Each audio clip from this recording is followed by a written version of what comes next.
Hello guys! Today, ang ituturo ko sa inyo is all about laws of exponents. Okay, let's start. Laws of exponents. A raised to n is equals to a dot a dot a and etc. where a is not equal to 0 and n is an integer. In a raised to n, a is called the base and n is called the exponent. Okay, so meron tayong form ng a raised to n. And yung a dyan, ang tinatawag nating base. And yung n naman, siya yung exponent. Okay? So, sa madaling salita, kapag meron tayong form ng a raised to n, or any number or variable raised to a, or raised to an exponent, ibig sabihin lang nun, ganun karaming beses mo imumultiply yung base sa sarili niya. Okay? So, para mas maunawaan nyo, let's give some examples. Give the value of each of the following. Okay, for our first example, we have 2 raised to 3. So, yung 2, yan yung base natin, and yung 3, yun yung exponent natin. So, to give the value nung 2 raised to 3 natin, ang gagawin lang natin, since 3 yung exponent niya, ibig sabihin, 3 beses nating imumultiply yung 2 sa sarili niya. Okay, so magkakaroon tayo ng 2 times 2 times 2. Okay? And 2 times 2, ito muna, that will give us 4. And then, lastly, meron tayong matitirang 4 times 2. And 4 times 2 is 8. So, sa madaling salita, yung 2 raised to 3 daw natin is equals to 8. Okay? For our next example, we have 2 raised to 5. So, kung papadaliin natin siya para mas maunawaan nyo, ang gagawin lang natin is 5 beses nating imumultiply yung 2 sa sarili niya dahil 5 yung exponent niya. Okay? So, magkakaroon tayo ng 2 times 2 times 2 times 2 times 2. So, uunahin uli natin to. 2 times 2 is equals to 4. And then, sunod naman tong 4 times 2. 4 times 2 is 8. And then 8 times 2, that is 16. And then finally, 16 times 2 is equals to 32. So, ang 2 raised to 5 natin is equals to 32. Ayan. And for our third example, we have 3 raised to 4 or 3 to the 4th. Okay? So, ang gagawin lang natin, 4 na beses natin imumultiply yung 3 sa sarili niya. So, magkakaroon tayo ng 3 times 3 times 3 times 3. Okay? Yung 3, yan yung ating base. Yan yung multiple nating minumultiply o siya yung pinagmumultiply lang natin sa sarili niya. And kung ilang beses siyang imumultiply sa sarili niya, ang titignan nyo doon is yung exponent ng ating given. So, balik tayo dito. First, we have 3 times 3. That is 9. And then, followed by 9 times 3, that is 27. And lastly, we have 27 times 3, that is 81. So, yung 3 raised to 4 natin is equals to 81. Okay? Let's proceed. Under the laws of exponent, meron tayong tinatawag ng power of powers, wherein ang a raised to n raised to m, or yung a raised to n mo, ni-raise mo pa siya sa exponent na m, ang magiging form mo is a raised to nm. Sa madaling salita, kung meron kang a raised to n na ni-raise mo sa power, ang gagawin mo, yung exponent na nasa loob, imumultiply mo lang sa exponent sa labas. Okay? As said sa statement dito, when a power is raised to another power, or when an exponential expression is raised to another exponent, multiply the exponents. Okay? So, sa power of powers, mumultiply lang natin yung exponent na nasa loob and yung nasa labas. Okay? So, let's proceed sa ating example. So, first example, we have x raised to 100 raised to 3. Okay? So, using yung form natin na a raised to n raised to m, ang a natin dito is yung x, and yung n naman natin is yung 100, and yung m is 3. So, ito daw ay equal to a raised to n times m.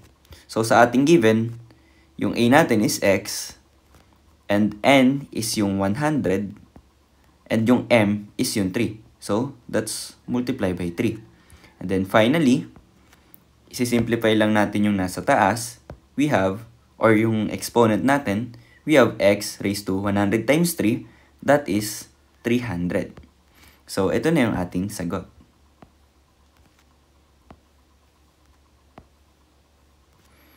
For our second example, we have y raised to 12 raised to 5. So, again, we have yung form na a raised to n raised to m. That is equal to, so first, identify natin, yung a natin is etong y, our n is this 12, and yung m natin is itong 5. So, that is a raised to n times m, which is equals to, for our a, that is y, and then yung n natin is 12, multiply sa m natin, which is yung 5. Finally, simplify natin yung exponent, we have y raised to 12 times 5, that is 60. So, this is our final answer. So, yun lang yung tatandaan natin sa power of powers ng loss of exponent. Imumultiply lang natin yung exponent na nasa loob sa exponent na nasa labas. Or rather, i-distribute lang natin yung exponent na nasa labas sa lahat ng nasa loob. Okay? So, let's proceed. We have another subset or subtopic ng loss of exponent, which is product of a power. Wherein ang form niya, meron daw tayong a raised to n times a raised to m. That is equals to a raised to n plus m. So, kung kanina nag-multiply tayo, dito, kapag meron tayong same base, ang gagawin lang natin sa exponent nila, i-add lang natin. So, sinasabi dito sa statement na nakalagay is, in multiplying exponential expressions whose bases are the same, just copy the common base and then add its exponents. So, una natin kailangan tandaan, kailangan same bases sila, and then, kakopy lang natin yung exponent nila by adding them. Okay? Ang ikakopy pala natin is the base. And then yung exponent, i-add natin sila. Okay? So, let's have some examples. We have x raised to 32 multiplied by x raised to 25. So, using yung ating form kanina na a raised to n times a raised to m, that is equals to a raised to n plus m.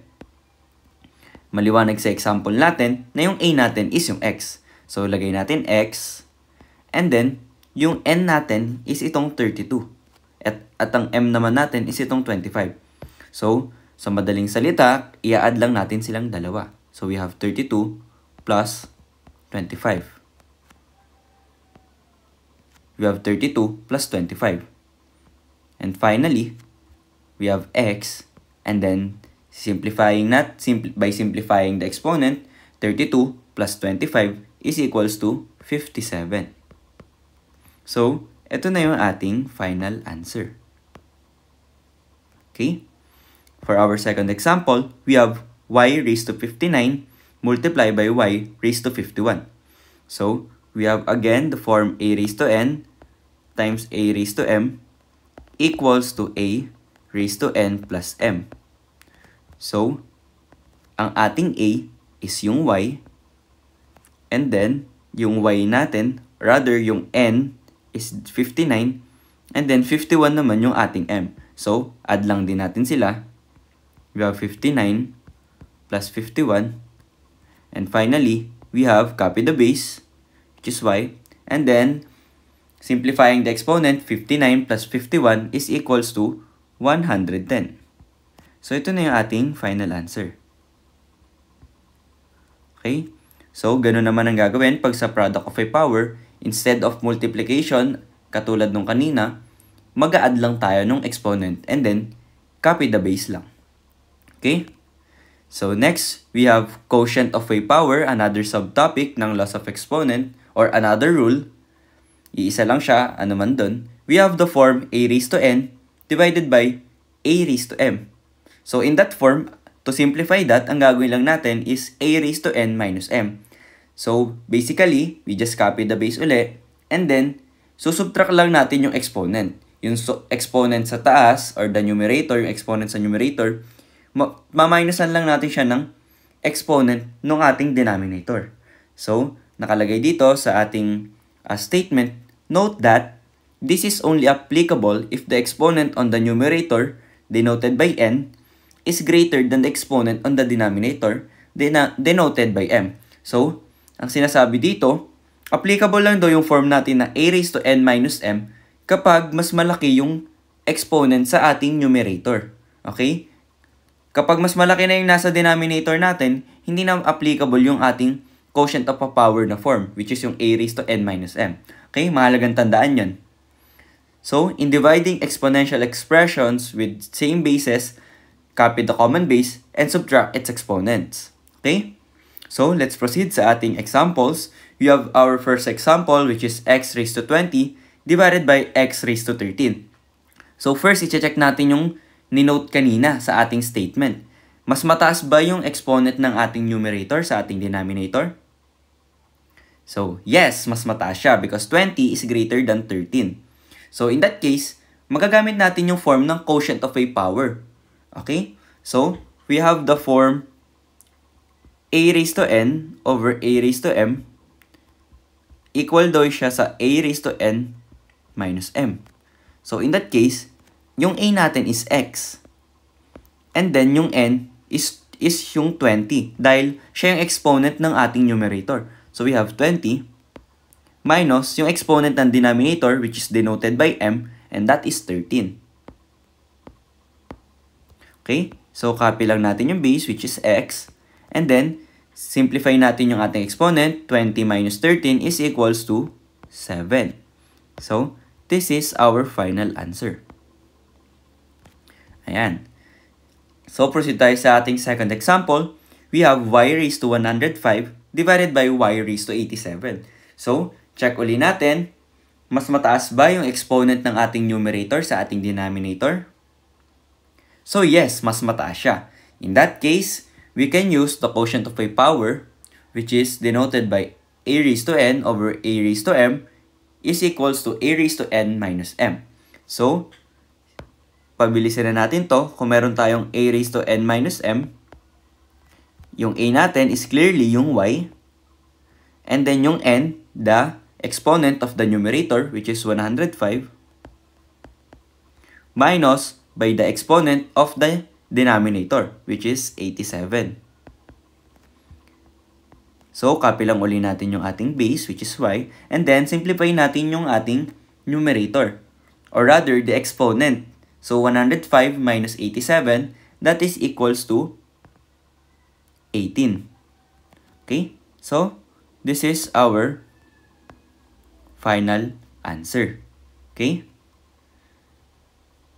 So, for our next subtopic ng ating laws of exponent pa rin, we have law for zero exponent. So, sa law of for zero exponent naman, ang form natin na a raised to 0 is equals to 1. So, palagi siyang equals to 1, pero dapat ang case, yung a, hindi siya 0. So, ibig sabihin, a could be any integer, positive man or negative, basta hindi siya equals to 0. It can also be a variable, can be x, y, z, or it can be a, b, c, d, e, as long as it is not equal to 0. Yun lang yung ating special exemption sa ating form na to.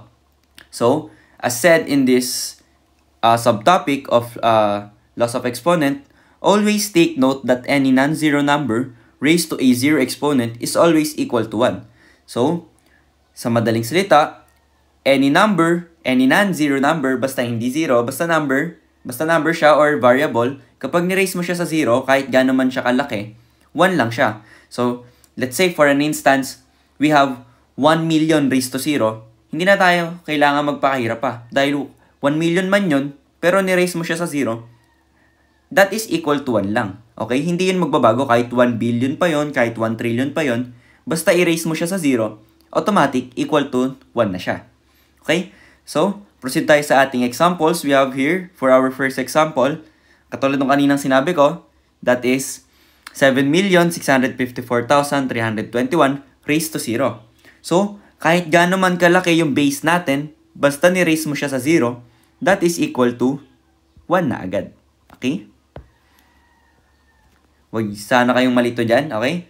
So, yun lang tatandaan nyo. Kahit gano'ng kalaki man siya, basta naka-raise sa 0, 1 na agad siya.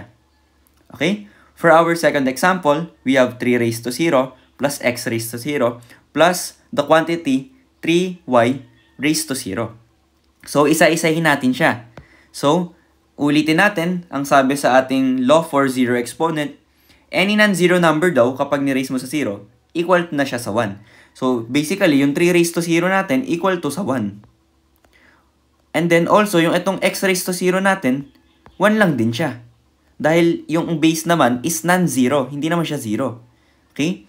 And finally, yung 3y natin, ni-raise uli siya sa 0, so, 1 lang uli siya. Dahil hindi naman 0 yung ating 3y. So, or, hindi, ang tawag sa kanya is non-zero number. So, simplifying this, we have 1 plus 1 plus 1, that is equals to 3. Okay? So, that is our answer for this example. Okay, I hope maliwanag sa inyo yung ating iba't ibang rule, technique, or subtopic ng loss of exponent. And I hope ma-apply nyo siya sa mga future topics nyo or sa mga papasagutan sa inyo sa inyong classroom.